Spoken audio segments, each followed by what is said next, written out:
ન્યૂઝ9 ગુજરાતી સાથે હું પાયલ બામણિયા તો જોઈએ આજના સમાચારમાં। જન્માષ્ટમી પર્વે બોટાદ બન્યું દિવ્ય નગરી। હવેલી ચોક, દીનદયાળ ચોક સહિત મુખ્ય વિસ્તારોમાં રંગબેરંગી લાઇટોથી શણગાર।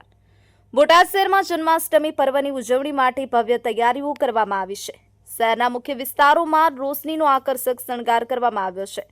આ શણગારથી સમગ્ર વાતાવરણમાં ભક્તિમય માહોલ છવાયો છે। શહેરના હવેલી ચોક, દીનદયાળ ચોક, જ્યોતિગ્રામ સર્કલ અને ટાવર રોડ પર રંગબેરંગી લાઇટો લગાવવામાં આવી છે।